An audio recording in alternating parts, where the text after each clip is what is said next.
Assalamualaikum warahmatullahi wabarakatuh. Perkenalkan, nama saya Samsudin. Saya akan mempresentasikan hasil pembelajaran saya menggunakan OBS.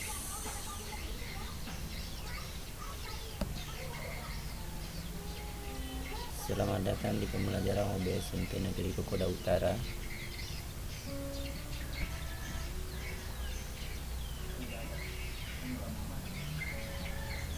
KD 3.1 mengidentifikasi informasi dalam teks deskripsi tentang objek sekolah, tempat wisata, tempat bersejarah, dan atau suasana pentas seni daerah yang didengar dan dibaca.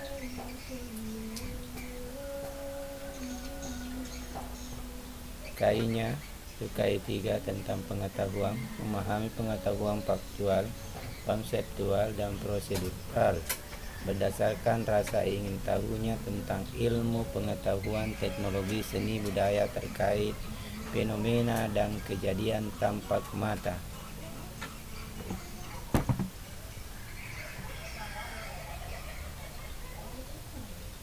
Teks deskripsi. Pengertian teks deskripsi yaitu sebuah paragraf di mana gagasan utamanya disampaikan dengan cara menggambarkan secara jelas objeknya, tempat atau peristiwa yang sedang menjadi topik kepada pembaca, sehingga pembaca seolah-olah merasakan langsung apa yang sedang diungkapkan dalam teks tersebut. Struktur teks deskripsi yaitu ada identifikasi, ada klasifikasi, ada bagian deskripsi. Pada identifikasi pada bagian ini berisikan penentuan dari identitas seseorang, benda atau objek lainnya. Klasifikasi merupakan unsur penyusun yang bersistem dalam suatu kelompok menurut kaidah atau standar yang sebelumnya sudah ditetapkan. Deskripsi yaitu berisi gambaran atau pemaparan tentang suatu objek atau topik yang ada dalam paragraf tersebut.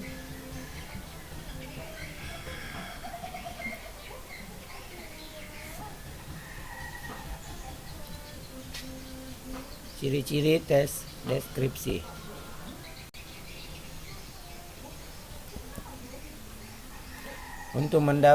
Untuk dapat membedakan paragraf deskripsi dengan jenis paragraf lainnya, maka paragraf deskripsi memiliki beberapa ciri atau karakteristik atau ciri-ciri paragraf deskripsi atau antara lain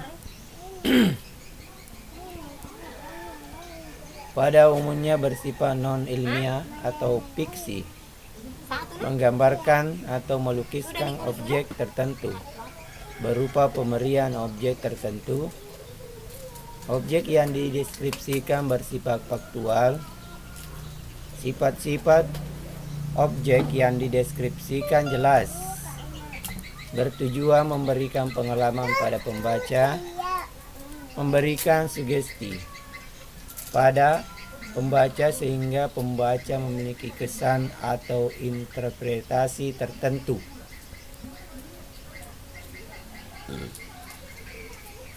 Jenis teks deskripsi. Teks paragraf deskripsi subjektif.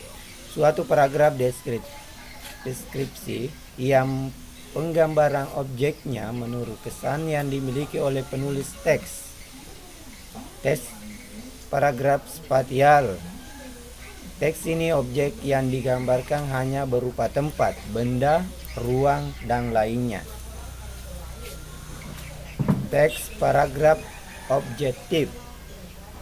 Teks ini objeknya digambarkan apa adanya menurut keadaan objek yang sebenarnya, tanpa ada penambahan opini dari penulis itu sendiri.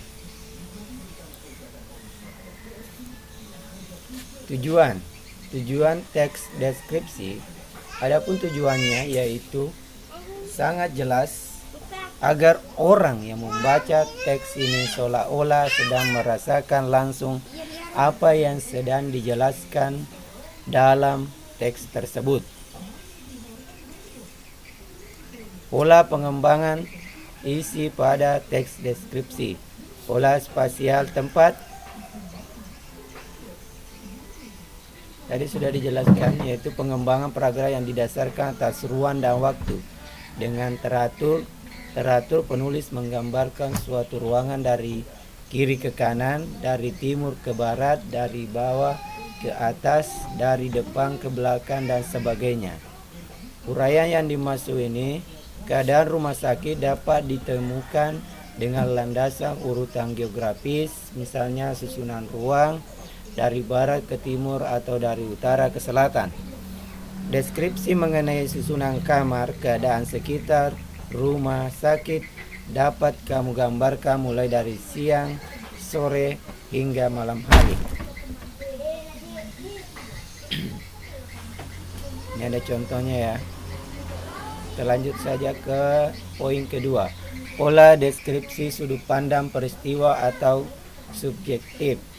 Pada pola ini, sudut pandang peristiwa adalah pengembangan paragraf yang dapat didasarkan pada tempat atau posisi seorang penulis dalam melihat sesuatu. Pola sudut pandang ini tidak sama dengan pola spasial. Dalam pola ini, penggambaran berpatokan pada posisi atau keberadaan penulis terhadap objek yang digambarkannya itu. Untuk menggambarkan suatu tempat atau keadaan, pertama-tama penulis mengambil posisi tertentu. Kemudian perlahan-lahan berurutan menggambarkan benda demi benda yang terdapat dalam tempat itu, yakni mulai dari yang terdekat kepada yang terjauh. Pola deskripsi sudut pandang disebut juga dengan pola deskripsi subjektif. Ini contohnya ya, kita lanjut saja. Yang ketiga, pola deskripsi objek. Orang atau benda atau binatang. Pola deskripsi objek adalah pola pengembangan berupa lukisan atau gambaran secara jelas dan terperinci suatu objek. Rincian tersebut dilakukan dengan lukisan bentuk atau yang dapat dilihat, misalnya warna kulit, rambut, bentuknya, sikap pribadi, perilaku, dan sebagainya. Kita lanjut ya. Ya, terima kasih. Demikianlah presentasi hasil pembelajaran menggunakan OBS.